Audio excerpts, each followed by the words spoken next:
Welcome to Criminal AF, and for those of you joining us for the first time, this is a true crime podcast.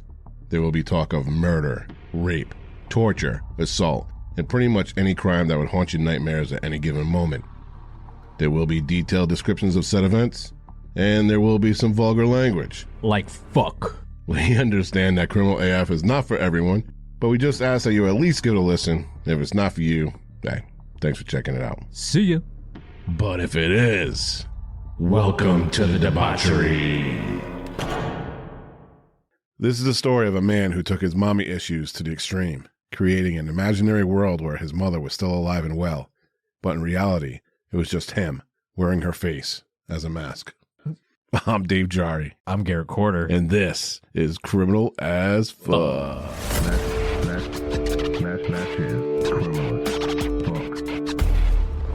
What's good, fuckers, and welcome back to another debauched episode of Criminal AF. Once again, I am Dave Jari, and with me, as always, is my co-host, Garrett Corder. How we doing, Davey? We're doing very well.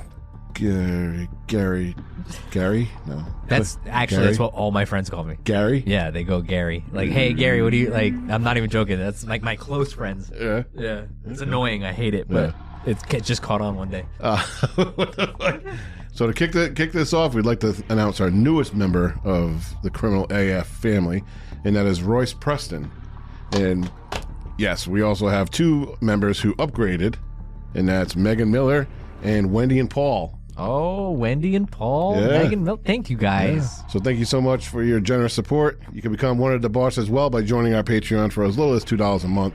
Everyone gets ad-free episodes and access to our private Discord. And those who join the $5 tier above get all of our audible, video, and downloadable content, including the narrated scripts from every story, 5-Minute Murder, where I discuss a true crime event in about 5 minutes. And also our Patreon-only bi-weekly podcast called Random AF, which we're going to be recording tonight. I'm already a couple drinks in, baby. I'm feeling nice, guys. Where we discuss anything and everything, and we don't hold anything back. Isn't that correct, Garrett? Oh, nothing. I got some good ones tonight, too. Good. Can't wait. It gets pretty crazy, and it's 100% not safe for work. For the higher tiers, you get all of this, plus producer credits on every episode, some goodies thrown in like t-shirts, posters, coffees, mugs, etc. Now, to choose your tier, just go to criminalafpodcast.com/support or click on the link in episode description.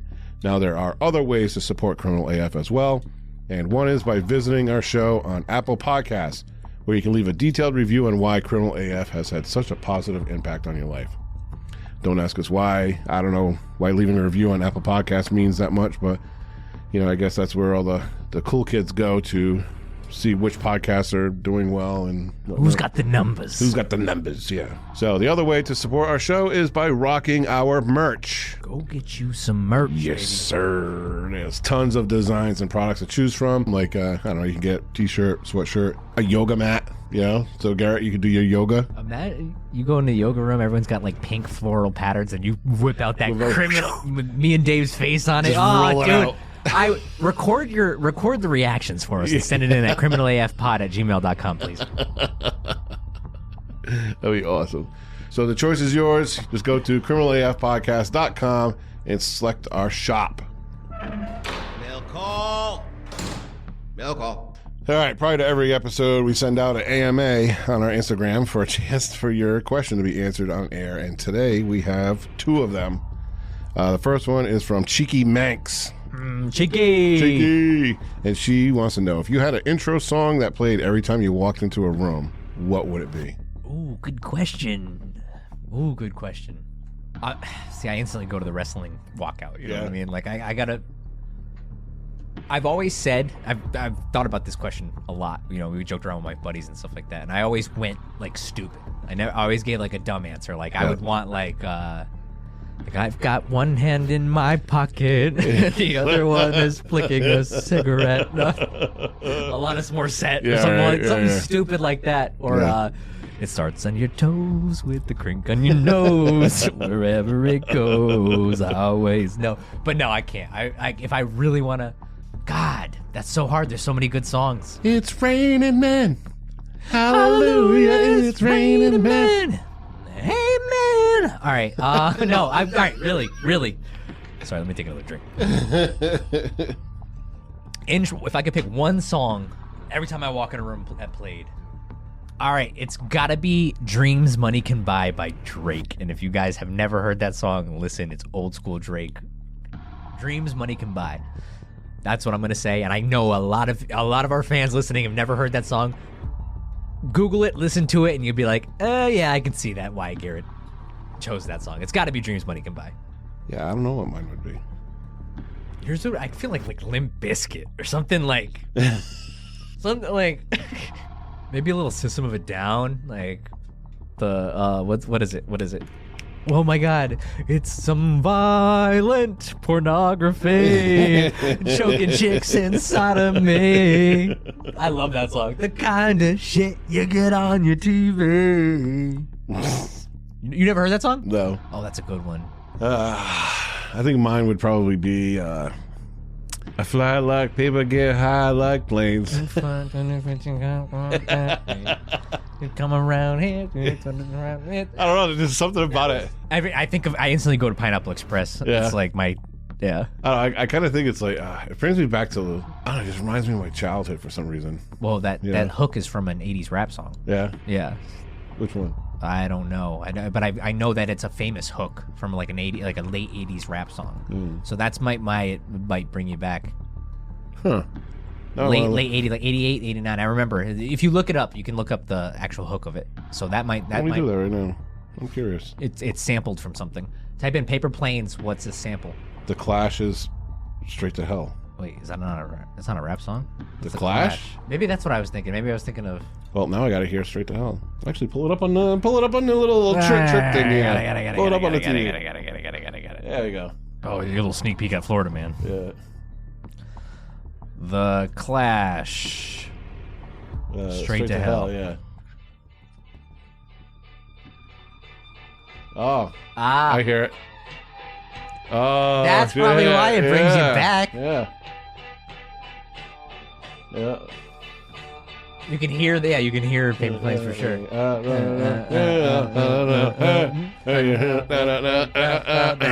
All I want to do.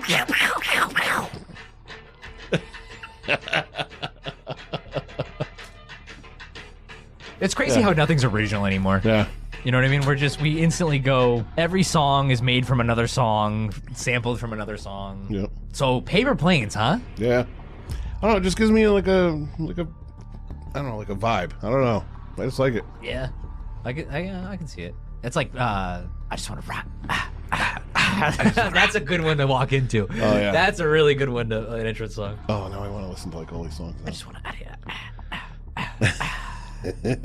to. So thank you very much, Cheeky. Hey, Dreams Money Can Buy, Paper Planes. Yep, Paper Planes. Rock them. And we have another question here from M Mills SXX. And she would like to know, what's your go-to string of curse words?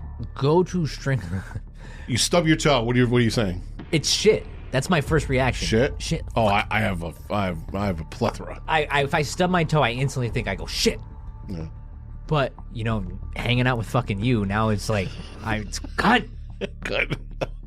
God damn it! You got me hooked on that word too. And I fucking hate you for it because now I feel like trash every time I say it. Cunt. Like if I stub my toe, I mean, if I'm clearing my head right now, boom, I stub my toe. I'm saying, you cock-sucking motherfucking bell bitch, fucking cock. Cunt. I don't go that far. I don't. Fuck. I usually just grunt too. Like if it really, when you get that good, stub toe where it rings. Yeah. It feels like you can feel it ringing in your ears. I usually just go. Fucking. But I don't just unleash a volley of swears. Like, you fucking whore ass bitch, cunt, fucking motherfucking. Yeah, I almost blame myself where you're swearing at the thing that you stubbed your toe on. Right. I blame myself like shit. Fuck. Yeah. Like I get mad at myself for stubbing my toe. Like, why are you dragging your feet, you fucking dummy? Right. Where like a normal person's reaction would be get mad at the fucking curb that you hit your toe on. Exactly. Yeah. What the fuck is it doing? What the fuck's it doing there? Yep. Criminal AF will be back after this quick break.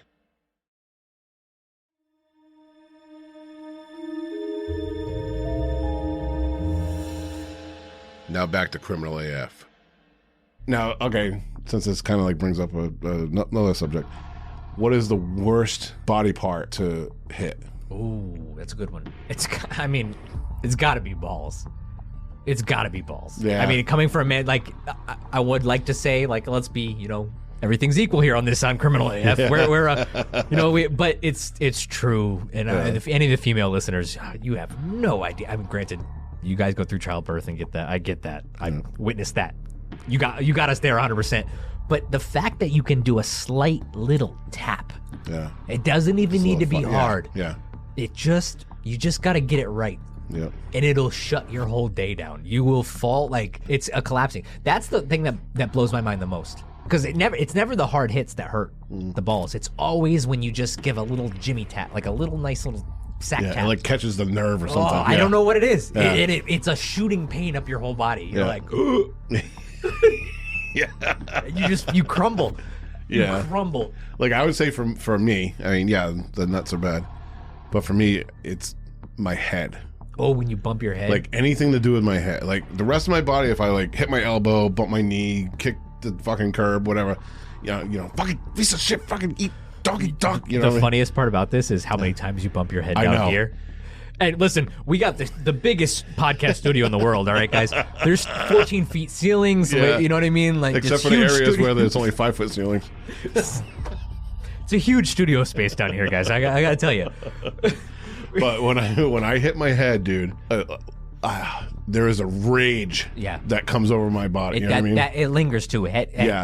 Bumping heads hurt. Like I want to fucking murder anything. Ears too. When you nab your ear, have you ever gotten your ear like? No. You haven't like been hit on the side of the head when your ear, it's just your ear that hurts. Oh. You know what I'm trying to say? Maybe. Like if somebody, like if you're messing around with somebody and they go to like hit you or whatever and they swipe your ear, that's another one that really stings. I've noticed that too. Yeah. So you're going head, bumping your head. 100%. Yeah. I'll go balls because it's just. They actually did a comparison and. I know where you're going with this, buddy. You might want to stop. No, I'm going to bring it up because all right. they actually did a study and they hooked up a pain meter kind of thing to a woman having contractions or having a baby to a guy getting kicked square in the fucking nuts. Yep. As far as pain factor, now having a baby obviously is more prolonged. It's more, whatever. Contractions suck. Yeah. But as far as pain, within that instant, right? Yeah, they're on the same level. Yeah, they just have to deal with it for longer. Right, guys will just have to get kicked in the balls, and then every minute and a half. Every minute. Yeah, imagine that. Every minute and a half, you get a nice wham right in the fucking nuts. And then you know it's coming too, because they're like, all right, you're a minute apart, so you're gonna feel one right now. Wham! Fuck. And then you're bracing for it, so it's even worse. Right. Yeah. Just have like one of those mechanical like legs, just like sitting there, and with a timer, and, like cocks back, with a timer goes off. And you can't fucking move. So my wife, this is a great story too. My wife, I used to joke around with her when she was having our first kid, and she would be like, "You don't know shit. You don't even know." Da da da da da da da da. And I was like, "Yeah, okay. It's not. Listen, I was literally just joking with her, but I was like, yeah, you don't know what it's like to do this or that, and she was just getting pissed, and I was totally trolling her, but I just like getting her riled up, and she was like, she has one of those Thames machines. What's that, a fake thing? No, they're like patches that you put on that you can control the torque, and it contracts your muscles. Oh, okay, yeah. You know what I'm saying? It's for like massages and whatever. Yep. And she put it on my abdominal muscles, and and I guess she literally like showed that you can feel, a man can feel contractions by doing that if you put them right in this certain spot. And she did it to me, and I whined like a little baby. I couldn't even get, because I guess they're supposed to get to 8, which is the level was where the comparison to a real contraction was. And I fucking chickened out at 5. I was like, nope, I'm gonna, you win. That shit, I was like, oh. So listen, I'm not gonna brag, but I know what a contraction feels like. Oh man. I'm not gonna go there, but yeah, I'm sure. Well, thank you very much, Cheeky and M Mills SXX for your questions. So I wrote this in the Discord today, try to get a little. Oh, you mean the Discord over that you can get at patreon.com/criminal AF podcast? Yes, for just $2 a month. Just $2? Just You can get into the Discord? Just $2 a month. Listen, those numbers is cooking over there, all right? We're having a good time. I'll tell you what. So, there ain't nothing like them Florida man there stores. Oh, you want to go to Florida, baby? I twist my titties every time I hear them guitar music. Let's go to Florida, baby.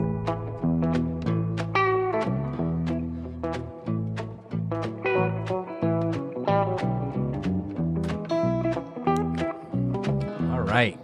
This one's a doozy here. Oof. We got our new fancy TV. Yeah, here's a new addition to the Criminal AF. We got a TV up here. A new fancy TV in our studio chloroform, by the way. Our high production studio. Yes, studio chloroform. And a mini fridge, too, guys. We're getting there, though. Yeah. All right, Disney World. This one's crazy. 2 days ago. And if you've ever been to Disney in the last 6 years, this might freak you out a little bit. All right, Disney World employee charged with making over 500 upskirt videos. The fuck? A man has been charged with voyeurism. That's like my favorite crime. I didn't even know. No. I'm saying I didn't even know what voyeurism was until we started doing this podcast together. You know voyeur? No, I didn't know that was what it was called. I didn't know that was like a crime. Like a peeping Tom. Yeah. And like ever since we've been doing these episodes, Florida Man, and getting into it, like it's like my new favorite word. I feel like upscale. I will say that I personally am a voyeur at heart. I mean, everybody likes it, man. Who likes the lights off? Let's be honest. Come on, Bill. Okay, Florida man. Yeah, Florida. A man has been charged with voyeurism after taking hundreds of upskirt videos of unsuspecting guests at Walt Disney World in Florida. Hundreds. Officials said on Saturday, these videos were taken over the span of several years. Police were called to the Star Wars store at Disney Hollywood Studios, which I don't know if you guys know, by the way, if you've ever been to Disney in Florida, the Star Wars store in Hollywood Studios is the best one there. Take it from a nerd. A fellow nerd. A fellow nerd. The videos were taken over a span of several years. Police were called to the Star Wars store at Disney Hollywood Studios on March 31st after Jorge Diaz-Vega. Wow, you butchered the fuck out of that one. Jorge Diaz-Vega, a 26-year-old employee, was caught taking an upskirt video of an 18-year-old woman. Diaz admitted he had been taking videos up the dresses and skirts of unknown females in the Disney World theme parks for approximately 6 years. What? So any ladies out there, if you've been to Disney World in the last 6 years, Star Wars, especially in Hollywood Studios, you got a video out there somewhere. Oh, shit. One of the officers wrote in his arrest made by public on Saturday. The man was working at Don Anders' lightsaber store when he was arrested. It's the best. Have you ever been? Store? Oh my God, they have replica. Oh, take it from I'm telling you. The last time I had been to Disney was I'm talking over 10 years ago. You never saw the new Star Wars area? I haven't been there in 10 years. It is since the kids were younger. I haven't been. It is so sick. It's so sick. Yeah, literally when you walk through that tunnel, you think you're in like the Star Wars land. Oh yeah, yeah, it's crazy. Star Wars land. Star Wars. No, I'm not. The trash cans. Yeah. Like every little detail is Star Wars. It's crazy how old they look like R2-D2. Yeah, there's like weird Star Wars language and everything. Like meep boop meep boop meep meep. It's wild. It's wild. It's really good. Okay. I'll take your word for it. Yes. No, you're gonna go. We're gonna actually. That's a hey. This Patreon keeps up. We're going to do a live show at Star Wars Land looking for girls in skirts. With mirrors on our sneakers. Yes. Walking around. Looking for 18-year-olds with skirts on. All right. During an interview, Diaz estimated he had Excuse me, ma'am. Can I ask you a question? Could you just stand a little bit to the left? Yep. Spread the legs a little bit? A little bit, yeah. There you go. Stand. Oh, yep. Yeah. All right. Okay, right there. You fucking creep. During an interview, Diaz estimated he had over 500 videos on his phone and willingly showed them to some of the officers, explaining that willingly. He's like, yo, bro, check this out. Hey, check this out. He's bragging to the fucking cops like an idiot. Jesus Christ. What's your favorite color? I got one with blue panties, red panties. You want grannies? You want... Explaining that upskirt videos bring him sexual gratification and are difficult to find online. What? I don't know. He's probably on Pornhub. You got to go to the weird sites to get the freaky upskirt shit. Yeah. Diaz said taking the videos was a guilty pleasure for him, and he admitted to he gets sexual gratification for taking the videos, and he later masturbates to them at his residence, the officer said in his report. Diaz has been charged with one count of video voyeurism. Just one. That's it. 500 videos. 500 videos. 6 years worth Guy of has been a videos. predator at Disneyland. Yep. And he gets one count of voyeurism. Not even like... I'm actually curious. Does that put you on the sex offender list? One count of voyeurism? Of voyeurism, right? Does that put you... I'm going to... Don't you have to be like a... Nope. No. No, you don't.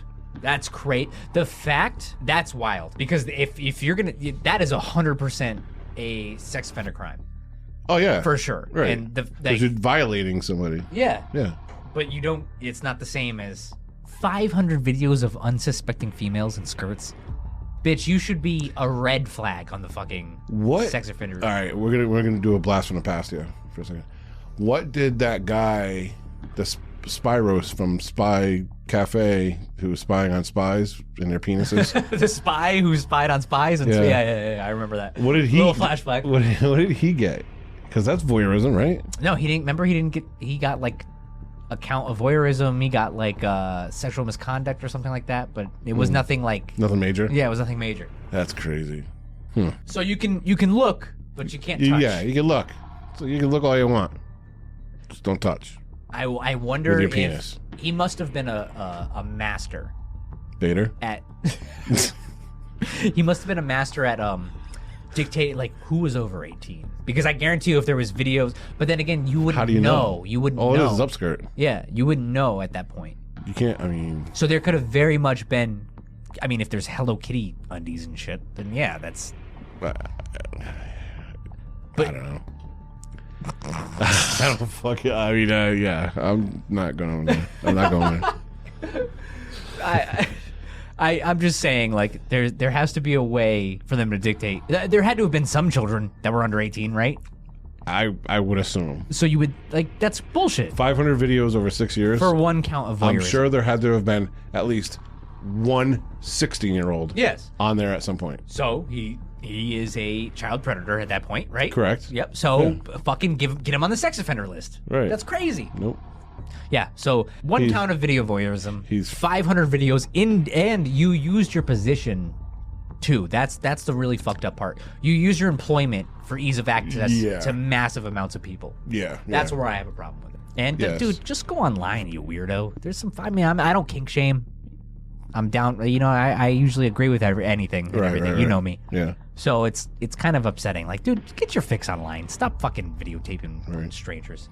And any girls who've been to Disney in the last 6 years, go look this up. Make sure you can get your justice. You get your day in court. Get your witness statement or whatever. Sue the shit out of fucking Disney. Don Anders lightsaber store. Yeah. All right. Good old Florida never disappoints. All right. So we are going into an oldie but goodie. Oh, dude, we're bringing back a big name today. We're bringing sexy back. Sexy back. Bringing sexy mean, fucking bringing sexy back. Hey. Wouldn't say Ed Gein is very sexy. He's bringing sexy back. He's marching around and all the women skin. And all the skin. Yeah. Imagine him wearing the skin being, I'm bringing sexy back. I just think of Buffalo Bill. I always go back to fucking Silence of the Lambs. Him dancing around. What song was he listening to when he was dancing around? Oh, dun, dun. What was it? Dun, dun. Was it? I gotta look that up down too. Let's look it up. Goodbye horses. Play it. Oh yeah. Oh yeah. I love how they have him with the mannequins in the background.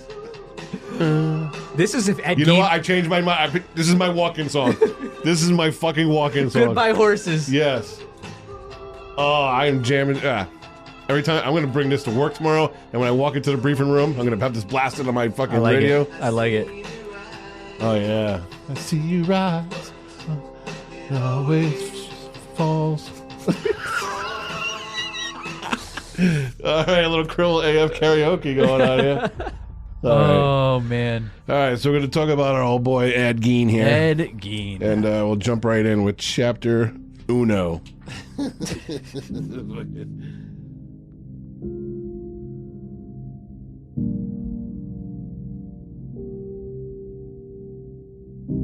Grave robbing, or better known as body snatching, has been a practice that goes back centuries. The earliest record of body snatching was recorded in 1319 in the city of Bologna, Italy, when 4 medical students were caught robbing a grave. As awful as that sounds today, you must bear in mind what society was like back in the 12th century. Christianity was widespread throughout all of Europe, and they believed in the possibility of resurrection. So to disturb a body that lays in rest is worse than the actual crime itself. To deny a person a chance of resurrection was blasphemy. This thought process began to change in the 16th century, when King James IV of Scotland allowed the Edinburgh Guild of Surgeons and Barbers the use of hanged criminals in 1506. King Henry VIII of England soon followed and allowed 4 criminal corpses to be dissected per year. By the 18th century, the dissection of criminals and those too poor to afford a proper burial was commonplace in medical universities throughout the world. While the thought is gruesome, this practice was vital in advancing medical techniques and procedures, many that are in use today. In the late 17th century, the basic procedure of removing gallstones would take hours to complete. The loss of blood and risk of infection would lead many to die. But by 1727, patients could now have their gallstones removed in about a minute. With the increase of medical universities now opening throughout the world, bodies of criminals and the poor were becoming scarce. Medical professors would pay top dollar to those who could bring them bodies, and by the 1800s, the profession of body snatching was reaching its peak. Resurrectionists, as they were known, would deliver body after body to universities, no questions asked. Body snatching was so prominent that families of wealth began placing their loved ones in mausoleums, and the poor would place rocks or flowers on their loved ones' graves to see if they've been disturbed. Friends and families of the deceased would patrol the graveyards at night until it was believed that their body was too badly decomposed to be robbed. Body snatching was a lucrative business. However, bodies would sometimes be turned away, as they were not fresh enough for dissection. As the study of anatomy became more prominent, professors were becoming more selective on the types and conditions of bodies they were willing to work with. Rather than scour obituaries or funeral homes to find the perfect specimen, some resurrectionists took body snatching to a whole nother level.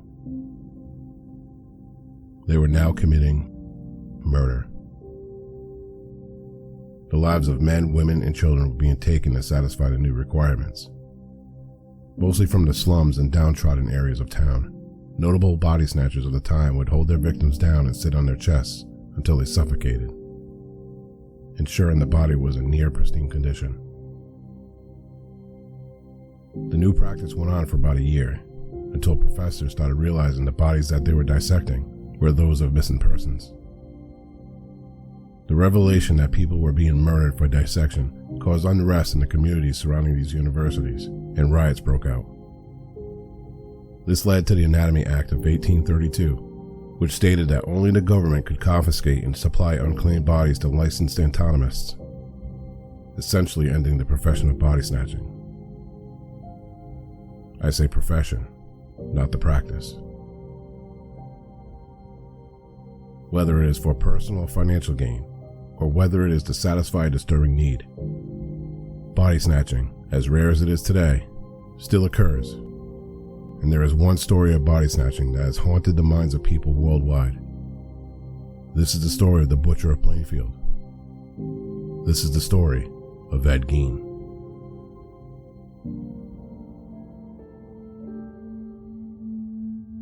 Ed, the son of George and Augusta Gein, was born in La Crosse, Wisconsin on August 27, 1906. He was the youngest of 2 boys, with Henry, the eldest by 5 years. To say that Gein's childhood was unique would be an understatement.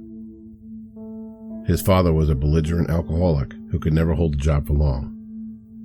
He was a carpenter, insurance salesman, a tanner, but none of these jobs would last exceptionally long.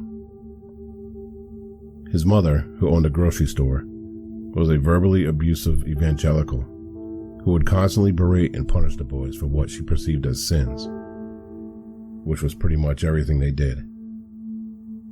She would lecture them about carnal desires, lust, and the evils that women will bring into their lives.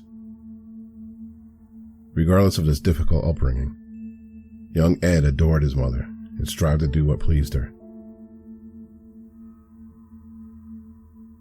In 1915, Augusta sold the store and demanded that they sell their home in La Crosse, moving to Plainfield, Wisconsin, on a secluded 195-acre farm. Plainfield, with a population of just under 700 residents, was a perfect location for Augusta to wield her iron fist and keep her sons in check. With their father drunk and barely able to walk on any given day, the chores and upkeep of the farm fell directly on 10-year-old Ed and his brother.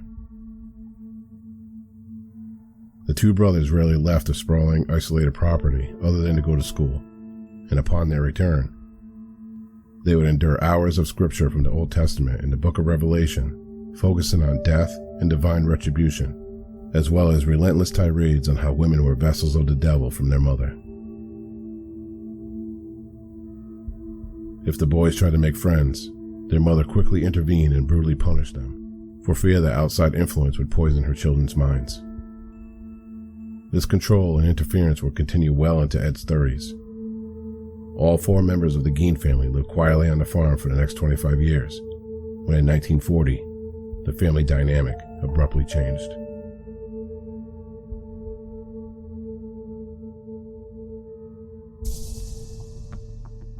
So let's start right from the beginning here. So, body snatching, grave digging. Lucrative business. Lucrative business. And Makes sense though. And it had, and at the time, you know, it had we were savages. It had a back purpose. then, dude. Well, I mean, if you think about it, like if they didn't have body snatching, and all these medical facilities didn't have anything to practice on, basically, like I'm with you. Like, would we be as advanced as we are now? I think there's two type of people in this world. Mm-hmm. There's people that think like the body's sacred. They're not organ donors. They're very. You have to be whole. Yes, yeah. I need to be buried. I need to be blessed, and this and that and that. Right. And then there's people like me who just say, dude, I would donate my body to science. Whatever. Right. It's my like. You want my left testicle? Take it. Take everything. Yeah. Go. I want to be posed in one of those museums with my small dick just hanging out, like a little Willy, like in like a figure skater pose or something. What was that? Put me in a frilly outfit. What was that tour that was going around? The body. Fuck. What was it? I don't know. Where it was bodies. People's and they were like skinned and like you see all their nerves and their muscles and stuff. Dude, they had 2 people having sex. Yeah. It was on display. And then they had like the baby, like the fetuses at like different stages. You know, all that kind of stuff. I never got to see it. I kind of regret it. I would love to see that. I went there on a class trip with my stepdaughter. Yeah, that would be cool. It was actually really interesting. But that's what I'm saying. Go ahead, do whatever you want. And when you went by the display where they're like, you know, in coitus. Coitus. Yeah. Just keep walking, baby. Come on, keep walking. All the kids are like, and I was like the chaperone, and I'm like, I'm like, they're doing it. You're the chaperone that I would want on my field trip. That'd be great. Dave getting chaperoned by Dave fucking Jari. Look, kids. Through the body museum. Oh, I love it. No, yeah, it's cool stuff. Yeah. So you were, what were you just talking about? Like people who want to go like in the past or something? Oh, I was just saying before we started recording that when we were discussing the episode, and it annoys me when like there's people that are like, oh, if you had the chance, would you rather go to the future or the past? And then there's always that asshole who goes, I want to go to the fucking 1600s. For what, dude? Yeah. You like we said in the story, you die from getting your gall fucking stones removed. Man. Right. No Wi-Fi, no nothing. Nobody wants to live back then. You get a toothache and then all of a sudden you fucking die at 20. Why would anybody want to live back then? That was a horrible way to live. You're just throwing piss and shit out your bedroom window into the streets, like. Yeah, George Washington, probably one of the greatest, like. He was a gangster, though. Like military, political minds, whatever. Yep. He died from going out in the rain. Yeah. I mean, look at 80% of the men back then died of syphilis. Fucking right. Nasty fucks. So now we're going into like Mr. Gein here, who. Obviously, he had a kind of a shitty childhood. I wouldn't say shitty, but just... fairly normal for... I mean, if you look down the dark road of serial killers... Right. And big names especially. Yeah. Pretty standard childhood. Yeah. And, you have your typical... Especially back in that time period. You know what I mean? Like, there was...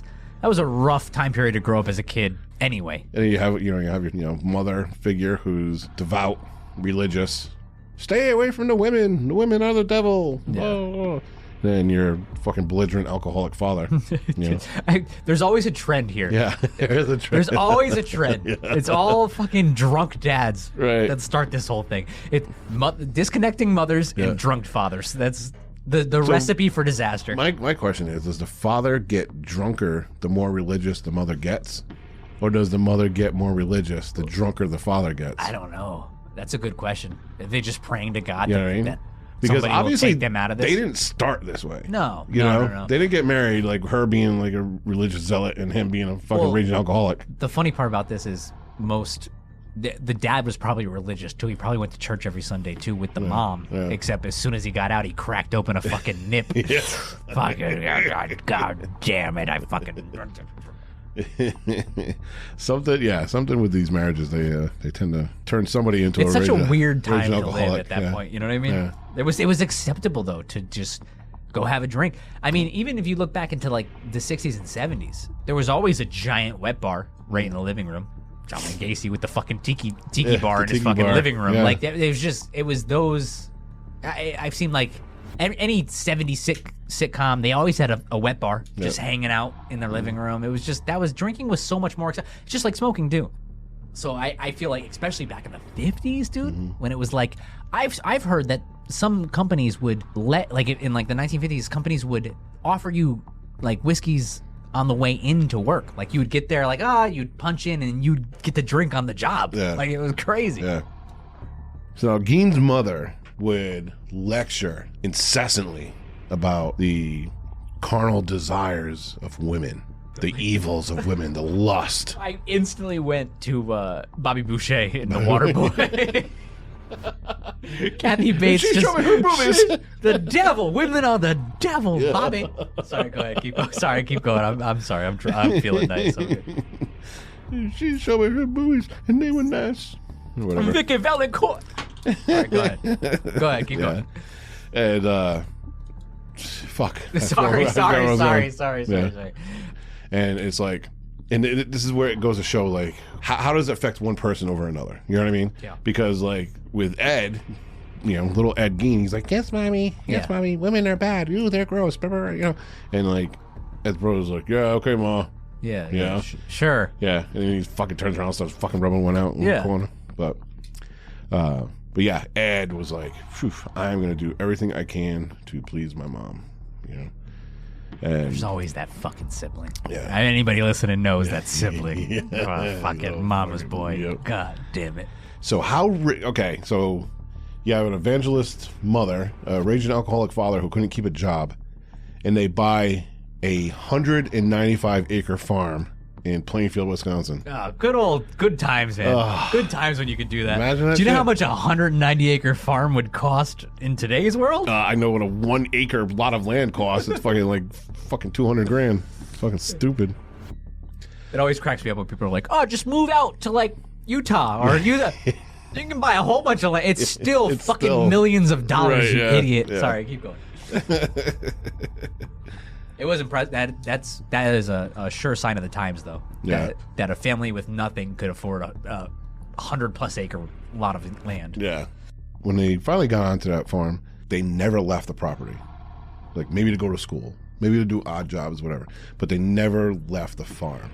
And like the mother would just go hours and hours and hours. Indoctrination of her child. Talking about the Book of Revelations and death and how the divine retribution, and also other kind of shit. That's scary shit too. As a young kid, 10 years old. Revelations, the book Revelations. Yes. Like I'm not religious at all. No, but I've seen like snippets of Revelations, and it's terrifying. It's fucking horrific. It's terrifying. They teach that shit in Bible school too. Yeah. Like, what do you like? So when you're a young kid and your mother's like, "This is what's gonna happen," putting this in your fucking head, I'm sorry, you're probably gonna fucking grow up to be a little fucking weird. A little weird. Yeah. There's a lot of children who make it out of that, though. Yeah.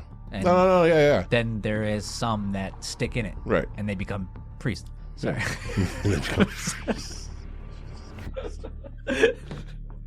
Sorry. My uncle was a priest.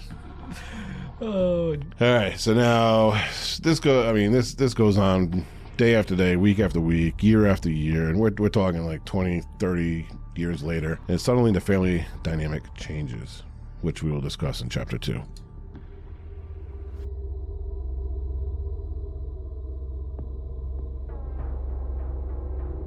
On April 1st, 1940, George Gein passed away at the age of 66 from heart failure related to his alcoholism. The only member of the family that the death of George may have affected was Henry. Augusta was relieved to finally be rid of this useless man, and Ed still had his mother. To make ends meet, Henry and Ed would take odd jobs around town, mostly handiwork. The Gein boys, now 39 and 34, were generally liked and trusted by the people in Plainfield, so much so that Ed would be asked to babysit some of the children in the area. Augusta hated that her sons were out and about, and she would continue lecturing them on the evils in the world, especially women. Henry was growing tired of his mother's tirades and would often undermine her in front of Ed, much to his dismay. Henry eventually started dating a divorced mother of two, which infuriated Augusta. Henry was soon planning on moving in with her, when on May 16, 1944, another tragedy struck the Gein family. Henry and Ed were burning brush in one part of the farm. The fire quickly got out of hand, and Ed was separated from his brother. Ed was able to make it back to the house, and the fire department was called. With the fire extinguished, Ed reported that Henry was still missing. When searchers began to gather to help find Henry, Ed, who previously said he didn't know where Henry was, led the search team directly to his lifeless body. There were some other inconsistencies with Ed's story. For example, how did the bruises to Henry's head occur? And why did Henry appear to be dead longer than what was thought? Despite these lingering questions, there was no autopsy performed, and local authorities closed the case. Now it was just Ed and Augusta, perhaps the way Ed had hoped for all along. Soon after Henry's death, Augusta suffered a stroke. Ed would care for his mother day and night. He would take her along on odd jobs and run errands. One instance was when Ed was visiting another farmhouse to purchase straw, when a barking dog interrupted his conversation with the owner. The owner began to savagely beat the dog. A woman came out of the house yelling at the man to stop, but he continued, and the dog was killed. When Ed got back in the car, Augusta was absolutely disgusted with what she saw. No, not the beating of the dog, that a woman came out of the man's house. Augusta would begin screaming at the woman, calling her a harlot as they drove away. Augusta soon suffered another stroke, and her health rapidly declined. On December 29, 1945, Augusta Gein passed away at the age of 67. Ed Gein was devastated. He lost his only friend in the world, and some say, his one true love.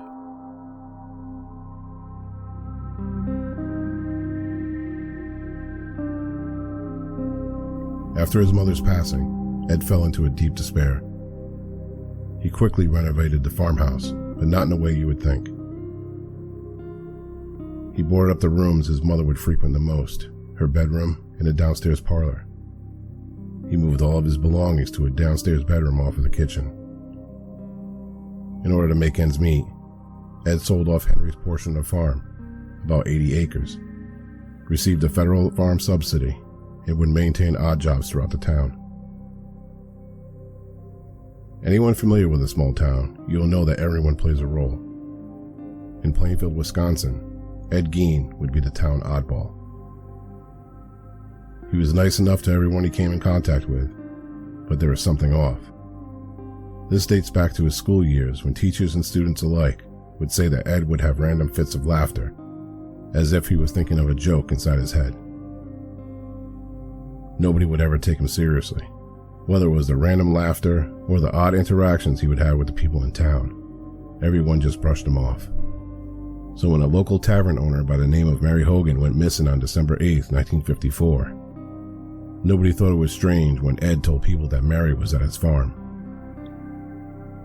Unbeknownst to the townspeople, Ed had a fixation with Mary because she reminded him of his mother. On the night in question, Ed waited for patrons of the tavern to leave before he entered.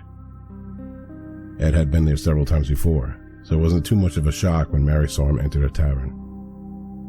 She would explain to him that the tavern was closing for the night, but Ed kept slowly walking towards her. Mary, becoming a bit more agitated, sternly told Ed that he had to leave. He kept walking closer. Mary now began screaming at Ed to leave as he pulled out a .32 caliber pistol and pulled the trigger. Ed, who had walked 7 miles from his farm to the tavern, brought along a sled. He placed Mary's body on the sled and dragged her 7 miles back to his farm. This trek would take several hours, but presumably Ed didn't want his Ford sedan to be seen in town. The investigation into Mary's disappearance would grow cold, and soon, she would become a distant memory. So I can't emphasize enough, and I just want to put this out, kind of draw this out of the story, is how domineering this woman was. Now, both Ed and his brother Henry are now 39 and 34 years old. Yes. Fully grown. Not even just fully grown. Right. These are grown ass men, should be having families of their fucking own. Yes. Men. You know what I mean? And they're still under the grips of the fucking mother. So it doesn't shock me as much as, when Ed's brother Henry starts to rebel a little bit. I'm done with this shit. Fucking. Yeah, I'm sick of being trapped Right. at 39 years old. Right. And then Ed's like, blasphemy. Yeah. The audacity to question our mother. Meanwhile, I'm like, run. Run, Henry. Run. Go to the big city, boy. Go try yourself some ramen noodles for once. Have a Snickers. Do something. So we're telling them, hey, Henry, go to the big city. Henry, go find a girlfriend. Henry, go get just live your life, for Christ's sake. But instead, he goes with Ed to burn some brush out on the farm. And old Henry there didn't come back.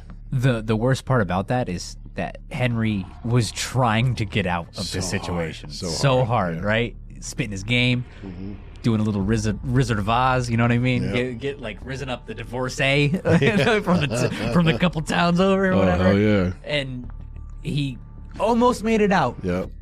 And you know damn well, as much as everybody who knows this story knows damn well, Ed had something to do with this. Yeah. Yep. Oh yeah, he was mad. He was mad at Henry for questioning his mother, going against her word. You didn't do that. What's crazy too is in his mind he was saving his brother, which is probably. You know what I'm trying to say? He was saving. He was gonna keep him here and keep him to God or whatever. Yeah. It's some bullshit excuse.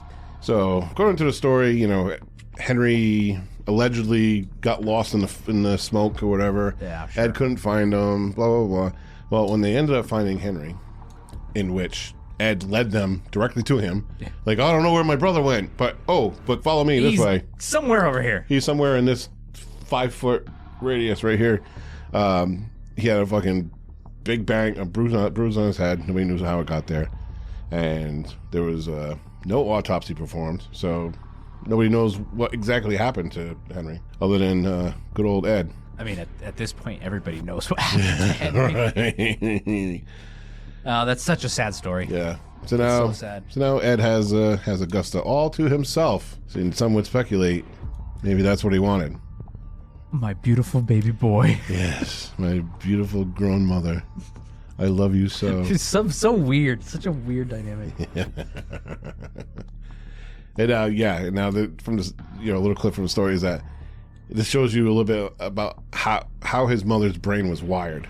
So Ed and her go to another farm to purchase some straw or whatever, and a dog comes out barking, and the farmer's like, shut the fuck up, and the dog wouldn't stop barking, blah blah blah.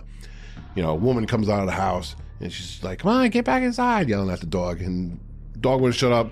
The farmer fucking ended up killing the dog. Crazy. Right. Crazy, right?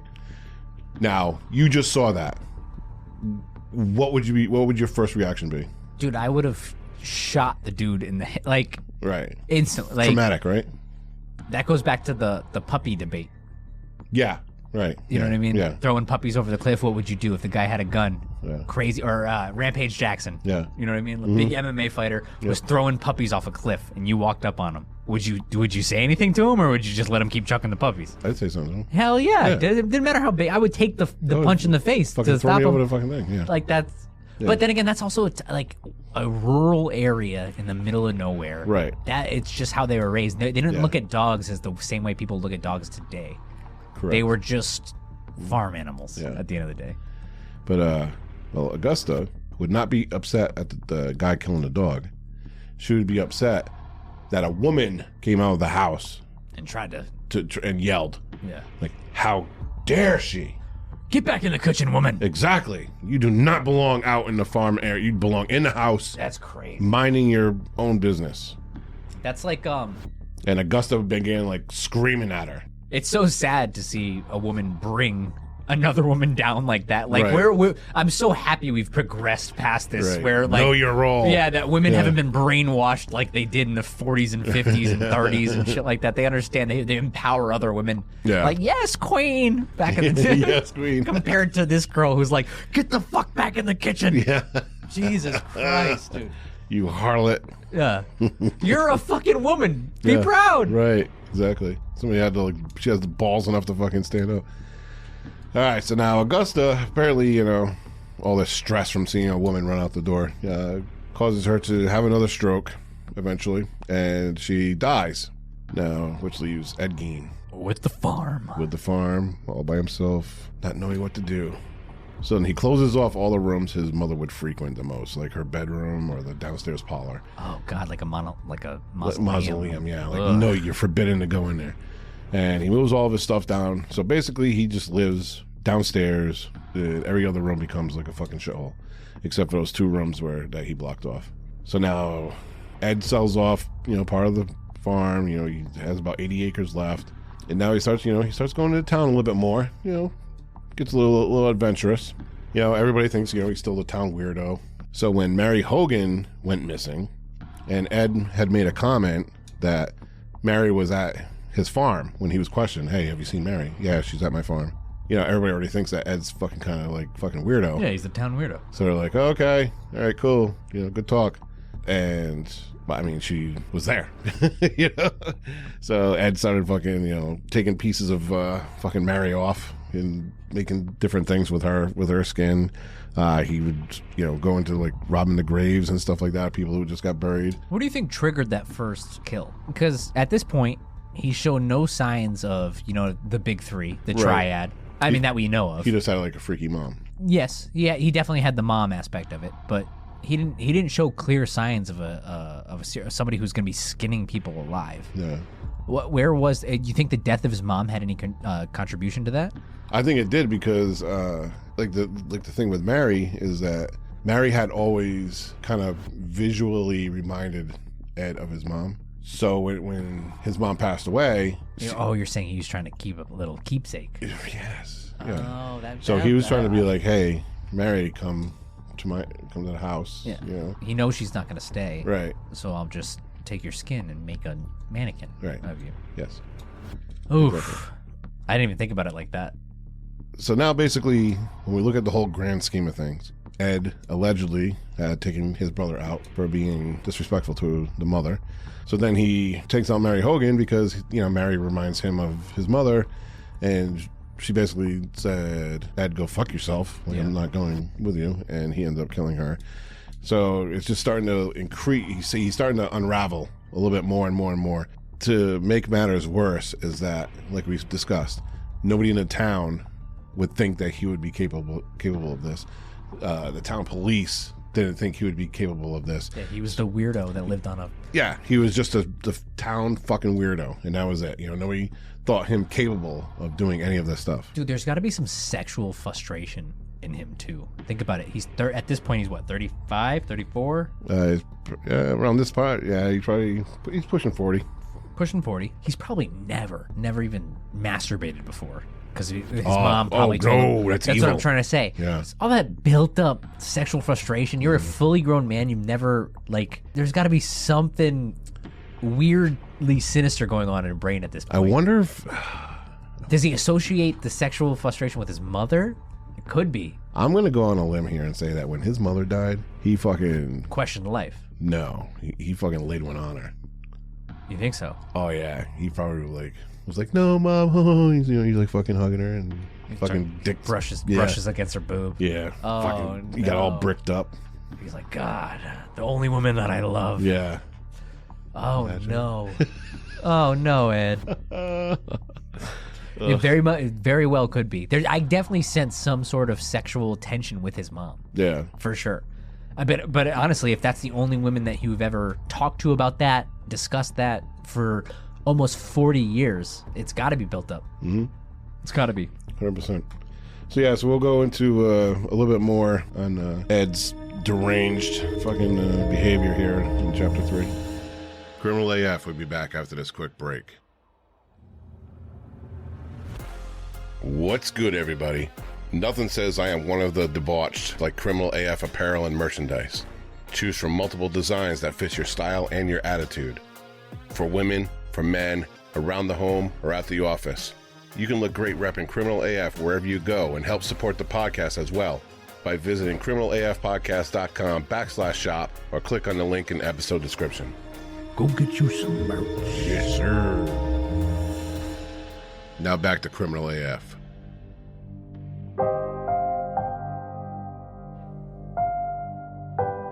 To say that the local police department was inept at doing their job is an understatement.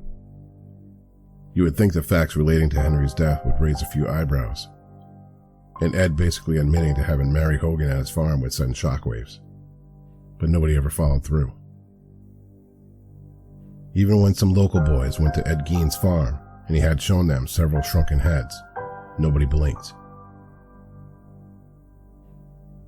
Of course, Ed had a story for these heads, saying that his cousin fought in the Philippines during World War II and sent them back to him. Good old Ed. He's a bit off but would never hurt a fly, was the consensus of the townspeople.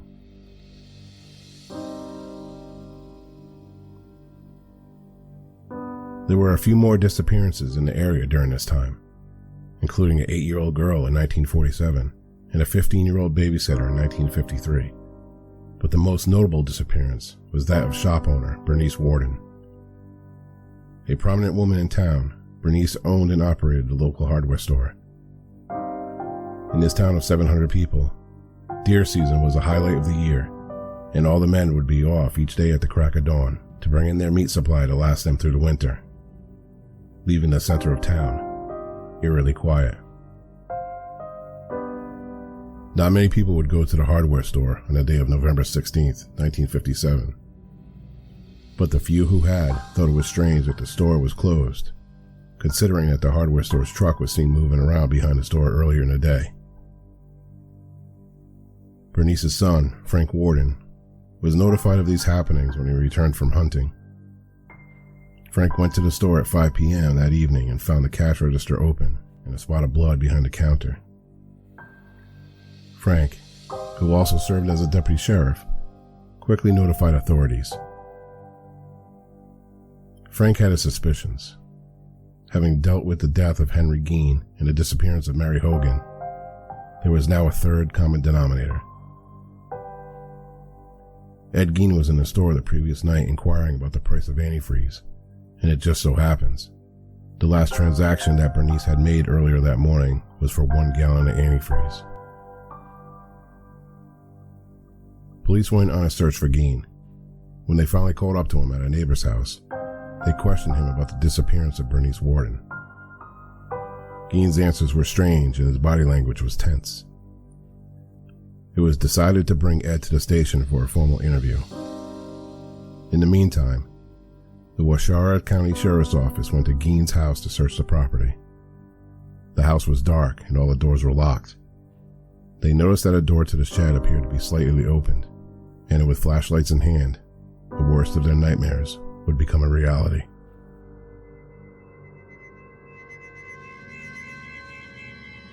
Ed Gein was sitting quietly in his cell, refusing to answer any further questions while sheriff's deputies began to search the property.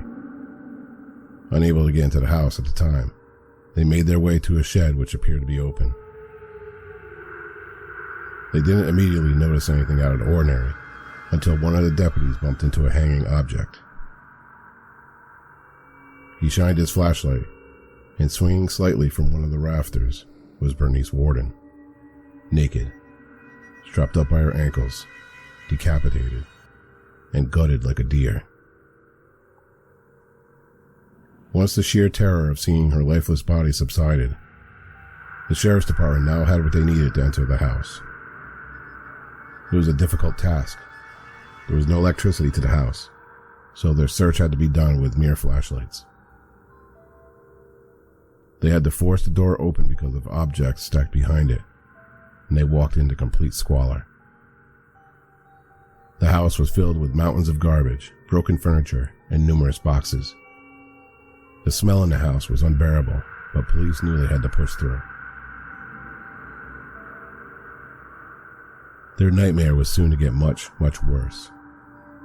Among the rubble of furniture and rotting trash, police found out that the simple, harmless Ed Gein was anything but.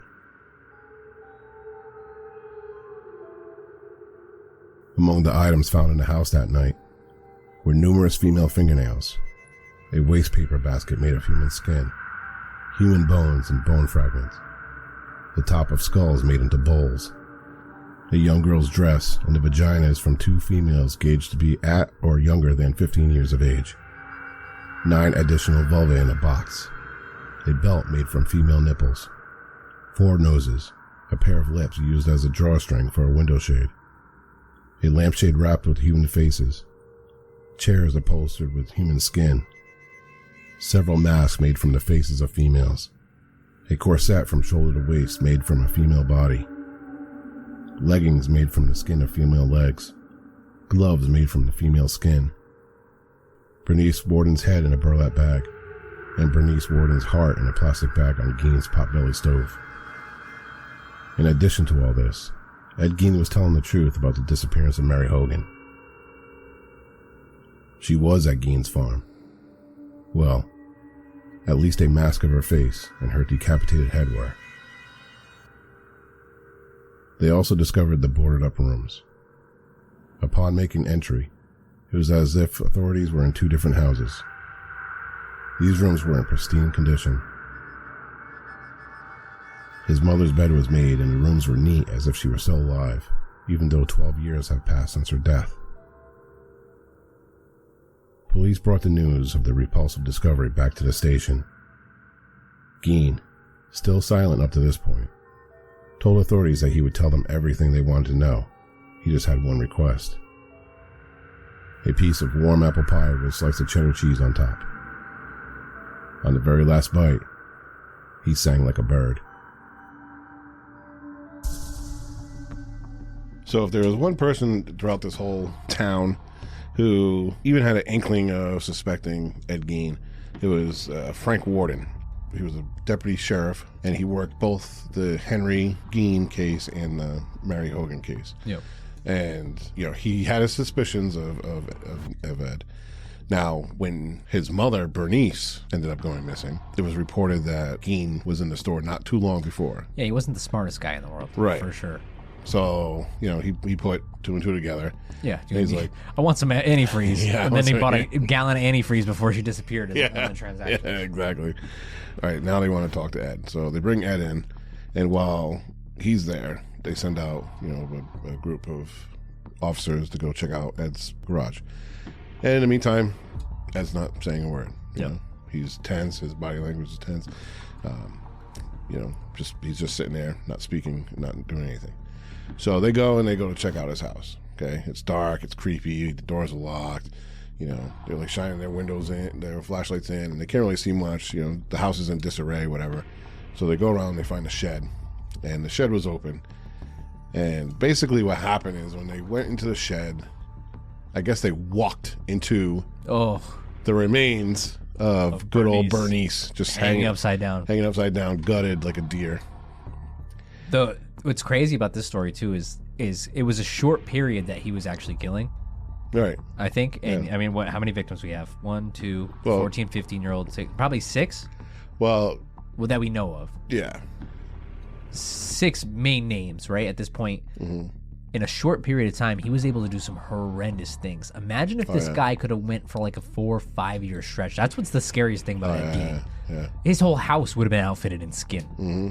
He would have, and he was talented at it. Yeah, he would have progressed. He would have gotten done darker, more darker. Yeah, keeping the vulvas and vaginas too is that's where I'm going back to what we were talking about earlier. Is the sexual frustration that's built up into him. You know what I mean? That's a sexual driven crime. Yeah, and that's the thing. But with the 2 young girls too, is that Gein denied ever having anything to do with the 2 young girls. There was never anything really to quote connect them to him. But finding the vulvas of 2 young girls believed to be under the age of 15. Yeah, and the girls were 15 and 9. Yeah.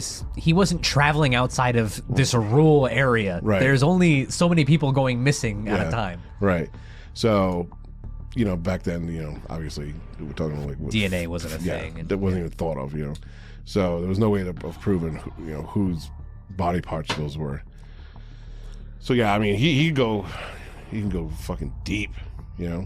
There could be a lot more that nobody's really knows about. A lot of people lucky that he was caught he wasn't very smart. Yeah. Because he could have been prolific because he was going dark fast. So let's take a little account here. So there was female fingernails, a waste paper basket made of human skin, human bones, and bone fragments, the tops of skulls made into bowls, a young girl's dress, and the vaginas from 2 females gauged to be at or younger than 15 years of age, 9 additional vulvae in a box, a belt made from female nipples, 4 noses, a pair of lips used on a drawstring for a window shade. What the fuck, dude? A lampshade wrapped with human faces, chairs upholstered with human skin, several masks made from the faces of females, a corset from the shoulder to the waist from a female body, leggings made from the skin from female legs, gloves made from female skin, Bernice Warden's head in a burlap bag, Bernice Warden's heart in a plastic bag on Gein's potbelly stove. And in addition to all of this, Ed Gein was telling the truth about the disappearance of Mary. She was there. Yeah, she was there. Well, at least the mask of her face and decapitated head were there. Everything else was gone. But you think he got as far as eating? Eating?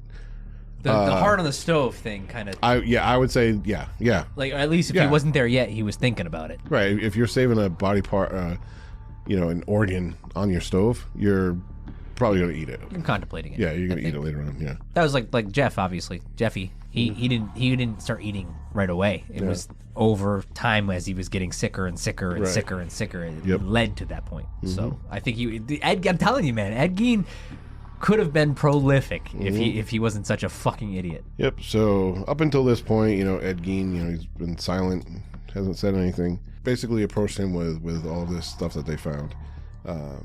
He wanted a warm apple pie with a slice of cheddar cheese on top. After that, he told him everything. As he's just eating his fucking cheddar cheese.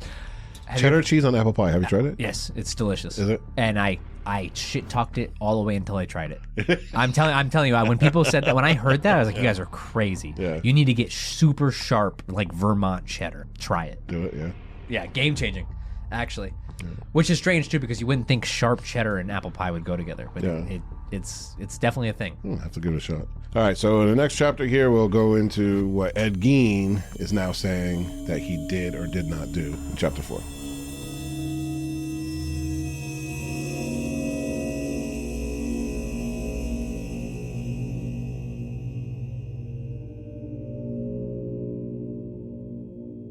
Gein told police from the time after his mother passed up until about 1953, he would pay attention to the obituaries and frequent fresh graves. He made nearly 40 such trips during this time, but only admitted to desecrating 9 of the graves, either taking whole bodies or cutting off parts of them. Just the ones that resembled Mother, he would allegedly say. He would then take the remains home and tan the skin in order to make his macabre creations. Gein admitted that soon after his mother died, he became obsessed with becoming his mother and would wear the bodysuits he made pretending to be her. Gein was asked if he had sex with any of the bodies, which he denied, saying that they smelled too badly. He was then questioned about Mary Hogan. Gein admitted to killing her and dismembering her body, but couldn't remember the details of her death, saying he was in a dazed-like state. Then it was on to Bernice Worden. Bernice, it was allegedly said, most reminded Ed of his mother, and she became an obsession of his. Gein refused to answer if he had sex post-mortem with either Mary or Bernice. He was also asked about 8-year-old Georgia Weckler and 15-year-old Evelyn Hartley, who went missing in 1947 and 1953, respectively. But Gein denied being involved with their disappearance and was never charged, even though the vulvae of 2 young girls had been discovered along with the other body parts in his home. Ed Gein was officially charged with 1 count of first-degree murder on November 21, 1957. He pleaded not guilty by reason of insanity. After being examined by multiple doctors, the consensus was that he suffered from schizophrenia and found mentally incompetent to stand trial. He was sent to Central State Hospital for the criminally insane and later transferred to Mendota State Hospital in Madison, Wisconsin. In 1958, Gein's property and belongings were scheduled to be auctioned on March 30th. However, on March 20th, Gein's house was mysteriously set ablaze, destroying it and everything inside. When Gein learned of the fire, he simply shrugged and said, "Just as well." Gein's Ford sedan, the one he used to transfer the bodies, did make it to auction and was sold to a carnival, where patrons would pay 25 cents to view it. In 1968, doctors at Mendota decided that Gein was rehabilitated enough to stand trial, and on November 7th, his trial by judge began. After a week of testimony, including a statement from Gein saying he couldn't remember if Bernice Worden's death was intentional or accidental, Judge Robert Gallmer ruled Ed Gein to be guilty of first-degree murder. A second trial was set to determine sanity. After hearing testimony from psychiatrists from both the state and defense, Judge Gallmer then ruled that Gein was not guilty by reason of insanity and would live out his remaining years in a psychiatric hospital. On July 26, 1984, at the age of 77, Ed Gein died from respiratory failure associated with lung cancer. He was interred in the Plainfield Cemetery, and over the years, fans of the macabre chipped away pieces of his stone as souvenirs, which you can see at the serialholic.com/blog. In 2000, the remainder of his gravestone was stolen, but was recovered in Seattle, Washington in 2001. The stone is now in storage with the Washoe County Sheriff's Department. Ed Gein lies nameless to this day next to his brother, his father, and his beloved mother.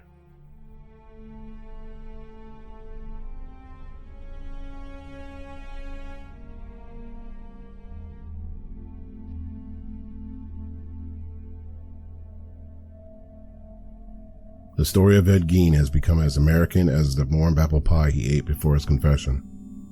Whether it's his disturbing relationship with his mother, or him actually trying to be his mother through layers of skin from the numerous bodies he collected, Ed Gein is now a part of American pop culture. Beginning with the 1959 novel Psycho by Robert Bloch, Gein's story has been adapted many times throughout the years. In addition to Alfred Hitchcock's 1960 movie Psycho based on Bloch's book, in which Hitchcock and Anthony Perkins masterfully bring the character of Norman Bates to life, there was Deranged in 1974, 2000's In the Light of the Moon, which was re-released in Australia in 2001 with the title simply Ed Gein. There was also 2007's The Butcher of Plainfield, as well as Rob Zombie's creations House of a Thousand Zombies and The Devil's Rejects. Along with Norman Bates, other Ed Gein-based characters include Leatherface from Texas Chainsaw Massacre, Buffalo Bill from The Silence of the Lambs, and from American Horror Story Asylum, there is Dr. Oliver Thredson. So he made 40 trips to the graveyard after the death of his mother, but he only had missed desecrating 9 of the graves because, you know, he only went after the ones that resembled his mother. Ugh, creepy. Yeah. As long as they look like mother. Yeah. Now he did, you know, he was asked if he had sex with any bodies, and he's like, no, you know, they smell too bad. But but that was the thing. Yeah. That they smelled too bad. Right. But what about Bernice? What about the ones that he killed? Well, he said, fresh. Yeah. Well, he said he refused to answer.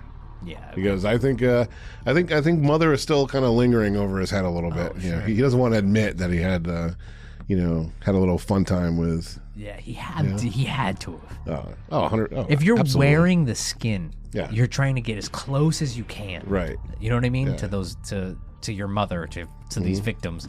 There's no way you didn't. Yeah, and Bernice's her heart is on his potbelly stove, Yeah. getting ready to be fucking roasted up. You know, of course. He definitely got in. Like I think we've both established that this was a sexual crime. So there's no way he didn't get a thrill, a little bit of a chub Oh yeah. through all this. Oh yeah, he got bricked up, no doubt. So yeah, so you know, this brings up the 8-year-old Georgia Welker and 15-year-old Evelyn Hartley. You know, again, like Gein is adamant he didn't have anything to do with their disappearance, anything to do with anything, you know. But yet they found, you know, the vaginas from 2 young women, along with a girl's dress. You know, like these aren't the bodies that you dug up, bro. Yeah. You know, if you're saying you dug up only bodies that reminded you of your mother, then where'd you get these vaginas? Yeah. You know, these child. Ugh, that's horrible. Like whenever you hear of somebody, you know, when they go on trial, you know, they try to be not guilty by reason of insanity. And you just look at them or you see their story, it's like, you kind of knew you knew what you were doing. you knew what you were doing. Come on, you're not fucking insane. You definitely weren't. You didn't have. You had some screws loose, but you weren't insane. Right. I think there's a misconception with the insanity plea, and you literally have to not be coherent. Oh, yeah. To get the insanity plea. Like, Right. You have to be full blown schizophrenic or not there. But I will say, as soon as I heard Ed Gein's story, he's fucking insane. The dude is fucking insane. Yeah, that he's definitely one of the ones that I would argue could have got the insanity plea. Yeah. You know what I mean? Even like his house, the living conditions, he was so. I think he was always a little off. I think the death of his mother broke him. It doesn't justify what he's done. Right. It's not a get out of jail free card. Correct. But I would give you, if you were going to tell me, hey, you got to pick, you know, one of the guys. One of these guys that we've covered that actually deserved an insanity plea. Gein's one of them. He's wild. He seems like this country bumpkin. IQ of like 40. Yeah. He was making he made a skin wastebasket to throw trash away in. Yeah. That's think about that. That's crazy. It's different. That's a different type. I love how you put in the story too. The story of Ed Gein has become an American as the warm apple pie that he ate, because it's true. You see the references in movies, pop culture. I mean, horror movie like icons like Texas Chainsaw Massacre, Leatherface. You know what I mean? Those Psycho. They have all little references to Ed Gein, and that story is 100%. You know, it's solidified in pop culture. Oh yeah. From here on. So I definitely will say that's an American classic. Absolutely. Just like a warm apple pie. Just like the warm apple pie. With a sharp piece of cheddar, people. Try it out. All right, so that'll do it for this episode of Ed Gein. If you liked what you heard, go to Apple Podcasts, Spotify, or wherever you listen to podcasts and leave us a review. And don't forget, you can become one of the debauched by joining our Patreon for as little as $2 a month. Everyone gets ad-free episodes and access to our Discord channel. Those who join the $5 tier or above get all of our audio, video, and downloadable content, including narrated scripts from every story, 5-Minute Murder, our Patreon-only Not Safe for Work bi-weekly podcast, Random AF. For the higher tiers, you can get all of this, plus producer credits on every episode, some goodies thrown in, like t-shirts, posters, coffee mugs, etc. Just go to criminalafpodcast.com/support to choose your tier. Links to our support, socials, merchandise reviews, and more in the episode description. Signing off from Studio Chloroform. Keep your head on a swivel and stay safe till next time. Now give me our theme music! See ya! Executive producers for this episode are Christine Rivera, Beth Davis, and Dusty J. Hicks. Associate producers are Paul Hodge, Noah Schultz, Brooke Morgan, Chantal Seislick, Jay Rawlings, Terry Burke-Wolin, and Bethany Cooper. Producers are Devin Dean, Trent Gobble, JD, Jan O'Donnell, Jessica Lloyd, Lissa Perello, Jenny Crawford, Alicia Knight, Laura Shin, Chris Owen, Maria Celine, Beth Esselman, and Aussie Tracy. This story was researched and written by Dorothy Jari, edited and narrated by Dave Jari. For a narrative-only version of this episode, visit Criminal AF Direct, available wherever you listen to podcasts.